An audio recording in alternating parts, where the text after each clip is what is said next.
तभी इसे अपने पीछे सरसराहट का एहसास हुआ। मुड़कर देखा तो लम्हे भर को साकन हो गई। ये एक छोटा सा सांप था जिसकी मोटाई झाड़ू के तने से ज्यादा ना होगी। बाल खाता रेंगता जा रहा था। खौफ और दहशत ने दिल में पंजे तो गाड़े, मगर अगले लम्हे इनकी जगह हिम्मत ने ले ली। कॉलेज में स्पोर्ट्स गर्ल का टाइटल लेने वाली लड़की ने घबराहट पर काबू पाते हुए खेमे के कोने में पड़े पत्थर से इस सांप का सर कुचल दिया। और किस कदर गलत किया। वो बेज़र सा सांप का बच्चा तो अपनी मंजिल की तरफ जा रहा था और कुछ कह भी ना रहा था, मगर तभी एक कुरलाती हुई आवाज आई और एक मोटा धारीदार सांप रेंगता हुआ सामने आ गया। हकीकी दहशत ने तो अब घेरा तन किया था। सांप के बच्चे को मारना तो आसान था। उसी वक्त किसी शोख धुन की सीटी बजाता आदल हाथों में चाय के कप लिए दाखिल हुआ। निदा को यूं खेमे के एक सिरे पर कांपते और इसके सामने एक सांप को फान पिलाकर बैठे देखकर लम्हे भर को इसके अपने हवास गुम हो गए, लेकिन वो मर्द था। हवास पर काबू पाते हुए वो लपका और खेमे में मौजूद अपने सामान में कैमरे की रॉड से सांप को सर पर जर्ब मारने की कोशिश करने लगा। सांप ने अपने बचाव की कोशिश की, मगर आदल में जाने कहां से इतनी ताकत आ गई थी कि यके बाद दिगरे सांप को निशाना बनाने की कोशिश करने लगा। लेकिन फिर निदा ने जो देखा वो इसकी जिंदगी के बदतरीन लम्हों में से एक था। सांप ने आदल को डंग मारा और वो लम्हों में नीला सा हो गया। जिस्म को झटके लगने लगे और अगले लम्हे वो फानी दुनिया से कूच कर गया। निदा फटी फटी निगाहों से अपने मिजाजी खुदा का नीला जिस्म देख रही थी। तभी निदा ने देखा वो सांप जिसने इसके शोहर की जान ली है इंसानी रूप में आ रहा है। और चंद लम्हों बाद वो सांप नीली बड़ी आंखों वाली सफेद लिबास में मलबूस एक औरत की शक्ल में इसके सामने था। तुमने मेरे बच्चे को मार दिया और तुम्हारा शौहर मुझे मार देना चाहता था। तुम इंसान किस कदर वहशी होते हो। औरत की आंखों में आंसू आए हुए थे और इन आए आंसुओं के पीछे कहर नुमाया था।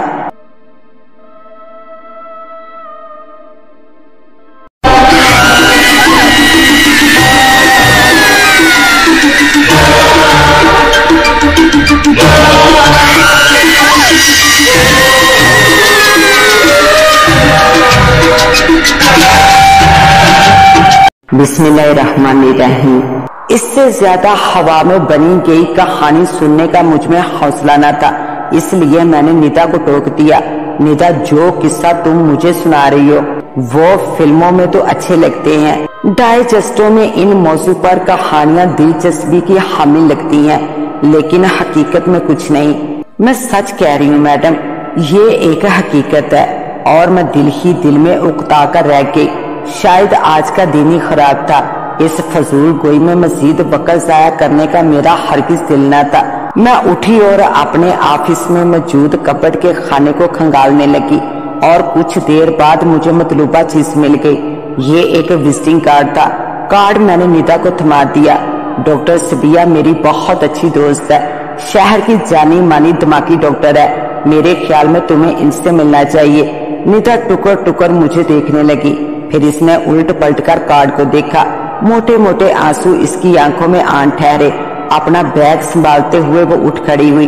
मैं झूठ नहीं कह रही डॉक्टर साहबा, बहरहाल आपको यकीन नहीं आ रहा तो कोई बात नहीं, किसी को भी यकीन नहीं आता। कल क्या मेरा ऑपरेशन हो जाएगा? वो मिस खारजा पूछ रही थी। लम्हे भर के लिए मेरा दिल चाहा इनकार कर दूं।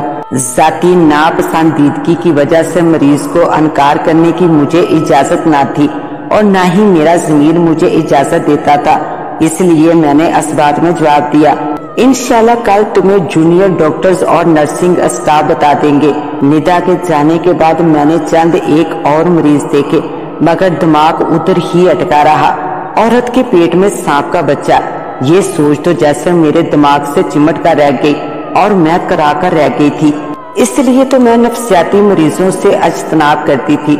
शुक्र है घर आकर ये ख्यालात मेरे ज़हन से महू हो गए और शाम की चाय पीते हुए बातों ही बातों में मैंने ये बात फरसंद को बता दी और बात बताने के दौरान ही मुझे अफसोस होने लगा कि मैंने ये बात क्यों कर फरसंद को बताई। फरसंद बुला के तो हम परस्त थे, जिन भूत प्रेत तो जैसे इनके साथ जीते थे।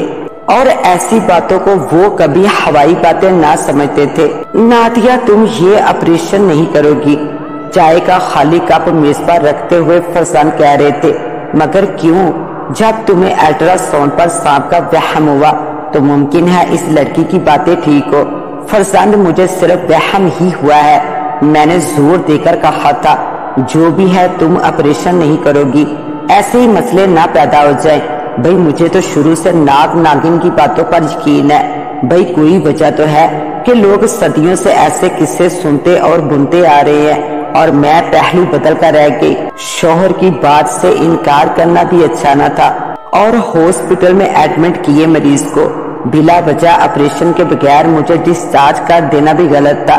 اچھا یہ بتاؤ فرزان، کیا تم اپنے بینک میں اکاؤنٹ کھلوانے کے لیے آنے والے کلائنٹ کو اس لیے کسی دوسرے بینک میں ریفر کرو گے کہ وہ تمہیں سانپوں کی ماروی کہانی سنائے؟